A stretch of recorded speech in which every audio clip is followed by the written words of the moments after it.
ملک صاحب آپ نے آئین کے اندر 2 ترامیم کر دی اور انگوٹھے کے نیچے ہے عدلیہ آپ کے بقول احمد اویس صاحب کے. چلیں آج کوئی پھر آپ نے تبسم فرمایا یا یہاں سے بھی ہوا, 11 مارچ کی ڈیٹ ہو گئی, اب اللہ کرے اس دن پروسیکیوٹر صاحب آ جائیں, اللہ کرے اس دن بینچ بیٹھ جائے اور یہ نہ ہو کوئی اعتکاف میں نہ بیٹھا ہوا ہو یا کوئی عمرے کی سعادت کے لیے نہ چلا جائے, 11 مارچ کو سماعت ہو جائے خان صاحب کی, تاکہ یہ گلہ تو دھلے عقیل ملک صاحب. بسم اللہ الرحمن الرحیم. بہت بہت شکریہ منیب صاحب. رمضان المبارک کا بابرکت مہینہ ہے اور کچھ وجوہات آپ نے خود ہی بتا دیں. ظاہری بات ہے لوگ اعتکاف بھی بیٹھتے ہیں, لوگ عمرے کی سعادت کے لیے بھی جاتے ہیں, لیکن جو آپ نے کہا کہ 11 تاریخ فکس ہوئی, دیکھیں اس میں حکومت کا تو کوئی لینا دینا نہیں. یہ تو ہولی سولی جو کام ہے رجسٹرار اور اسلام آباد ہائی کورٹ کی جو ایڈمنسٹریشن ہے اس کا کام ہے. اور آج انہوں نے ارلی ہیئرنگ کی درخواست ہے, یہی تو ہم بار بار ان سے کہتے تھے ارلی ہیئرنگ کی درخواست دے دیں. ارلی ہیئرنگ فکس ہوئی اور ڈائریکشن ہو گئی, 11 تاریخ کو جو ان کا کیس فکس ہو گیا. اب وہاں پہ سنوائی ہوگی. ارلی ہیئرنگ بھی اگر دے دی اور سسپینشن آف سینٹینس کی یہ بات جب کی, ہم سارے ہی پریڈومنیٹلی وکیل ہیں تینوں ایٹ لیسٹ, اور میں سمجھتا ہوں کہ نیائی صاحب بھی بالکل سمجھتے ہیں قانون کو بھی, آئین کو بھی, سارے معاملے کو, اور اپنی زندگی میں بھی انہوں نے کافی دیکھا ہوگا کہ کس طرح جو ہے کیسز. ان کے بیٹے بھی بیرسٹر ہیں, سسپینشن, بالکل ان کے بیٹے بھی بیرسٹر ہیں, ہمارے کالیگ ہیں. تو میں اسی لیے کہہ رہا ہوں کہ یہ تمام چیزوں کو دیکھتے ہوئے یہ تو نہیں ہو سکتا کہ کسی کی خواہش پہ کیس فکس کیا جائے, کسی کی فرمائش پہ کیس فکس کیا جائے. ہاں یہ ضرور ہے کہ بالکل کیسز جلدی فکس ہونے چاہیے, لیکن اس کے سر احمد اویس صاحب سر بار بار آپ اس کا گلہ نہ کریں, کوئی پتہ نہیں 11 کو سماعت بھی ہونی ہے یا نہیں سر, اس کے اوپر ذرا تھوڑا اتفاق نہیں ہو رہی, نہیں اس پہ میں پیش بندی تھوڑی سی منیب صاحب نہیں اس پہ بالکل میں گزارش ہی کروں گا کہ دیکھیں اس پہ یہ چیز نہیں کہنی چاہیے کہ سال بعد کیوں فکس ہوا ہے. اب دیکھیں نا جب 26ویں 27ویں ترمیم ہوئی تو ہم نے چیزوں کو سٹریم لائن کیا.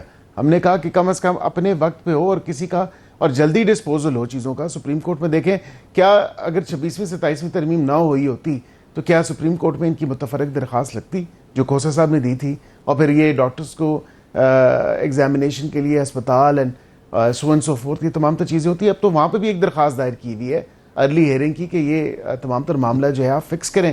اگلے ہفتے جو ہفتہ شروع ہوگا تو 11 کو تو ڈیٹ اب فکس ہو چکی ہے, اگلے ہفتے سپریم کورٹ میں دیکھتے ہیں کیا بنتا ہے, لیکن عدالتوں سے ہی ریلیف ملنا ہے. ویسے اس بات پہ یہ اس کی سند نہیں ہے کہ کل آفریدی صاحب بھی کہہ رہے تھے کہ میں نے سلام کیا, انہوں نے میرے سلام کا جواب ہی نہیں دیا. چیف جسٹس صاحب عزت مآب چیف جسٹس صاحب اٹھ کے چلے گئے. علیمہ خان صاحبہ نے کہا ہمارا بھی سلام کا جواب نہیں دیا. اس کا مطلب ہے نا کہ کیس اس لیے مقرر نہیں ہو رہے تھے کہ چیف جسٹس صاحب بیچ میں سے دکھی ہیں, ان کا دل دکھتا ہے, وہ غصے میں ہے کہ انہوں نے میری ناٹ آل. میں اس میں اگر چیف جسٹس کا ایسے دل دکھنے لگے تو پھر معاملات ختم ہو گئے. میری تو ایک پریزمپشن ہے نا کہ سوال کا جواب نہیں. اویس صاحب ہم بھی پیش ہوتے ہیں ججز کے سامنے جب ہم پیش ہوتے ہیں تو ہم سلام سے کام نہیں شروع کرتے. مطلب ہم اپنے کلائنٹ کے کیس نہیں کرتے, بالکل بھی نہیں ہے, نہیں کرتے.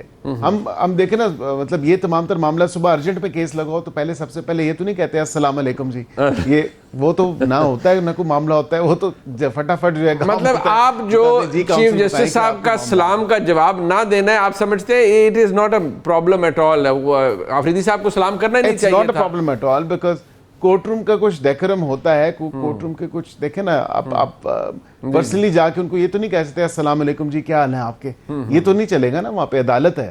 ٹھیک تھوڑی وہ ایسا معاملہ ہے. مطلب لیکن خدا کے لیے عدالت کے جو اپنی ضروریات وہ تو پوری کرے نا, اس کو نہیں, اس کا تعلق کوئی نہیں ہے نا. احمد اویس صاحب عقیل ملک صاحب سے, جناب احمد اویس صاحب وہ کہتے ہیں, ہمارے عقیل ملک صاحب کہتے ہیں میرے ہاتھ صاف ہیں.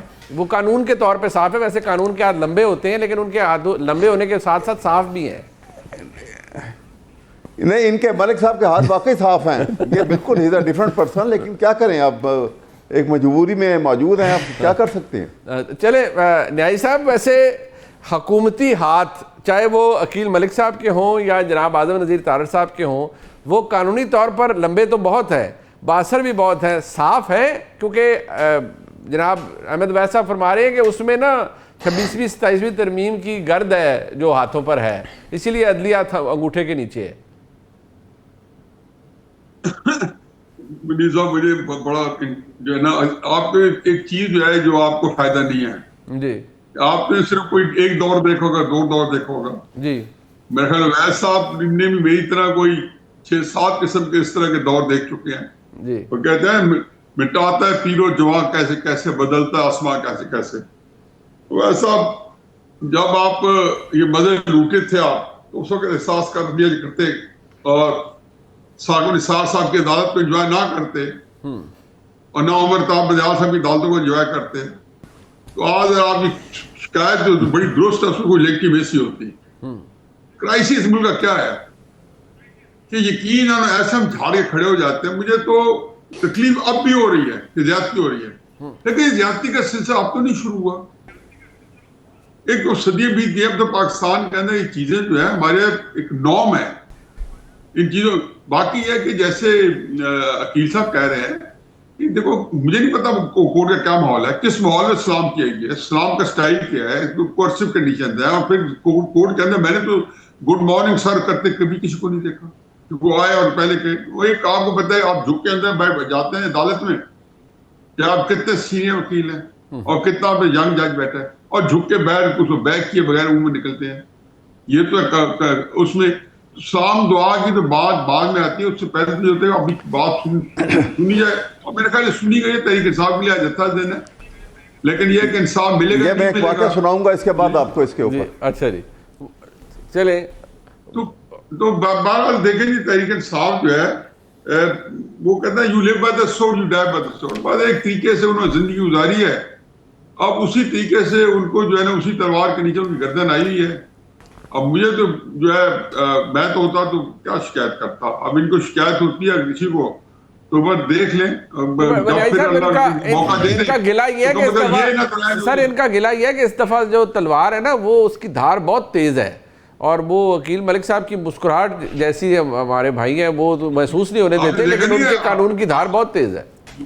آپ نے دیکھا نہیں ہے کہ فارم 47 جو ہے وہ آرٹی سے تیز تھا، ابھی اس سے بھی تیز ہو مثالہ تیز تھا اس دفعہ.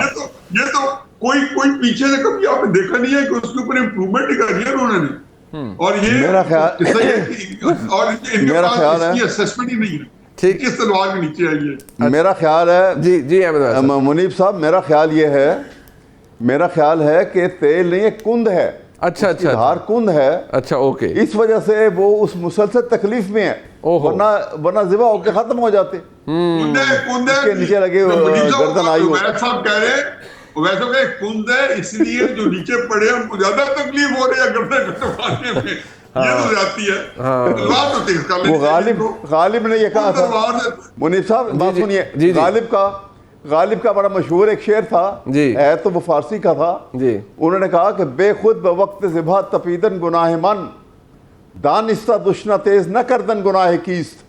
کہ میں تلوار کے نیچے، چھری کے نیچے میری گردن ہے اور اگر میں تڑپوں تو میرا گناہ ہے، لیکن اگر وہ کھنڈی چھری استعمال کرے جو تیزی نہ ہو اور وہ ذبح نہ کر سکے تو پھر گناہ کس کا ہے؟ ہوئے سر اس جو آپ نے ابھی بتایا ہے سر، اس کے اندر تو اتنی تکلیف چھپی ہوئی ہے، یقین مانے اس سے مجھے احساس ہوتا ہے اس سے مجھے احساس ہوتا ہے کہ عقیل ملک صاحب کی حکومت کو بھی کچھ ایک واقعہ میں آپ کو کوئکلی آپ بتا دیں. جی ایک بالکل معمولی سا. دیکھیے جب یہ واقعہ ہوا تھا نا، نان کانفیڈنس کا پاس ہو گیا اور پھر عمران خان نے وہ اس کو وہاں پہ یہ سلسلہ ہو گیا، وہ چیلنج ہوا، 5 رکنی بینچ بیٹھا اور اطیاب اندیال صاحب اس کے سربراہ تھے. وہاں پہ انہوں نے اس وقت کورٹ کی پروسیڈنگ سے ہٹ کر شہباز شریف بھی آئے ہوئے تھے وہاں پر اور بلاول صاحب بھی آئے ہوئے تھے. ان کو روسٹرم کے اوپر وہ صرف اس طرح بات کرنا چاہ رہے تھے انفارمل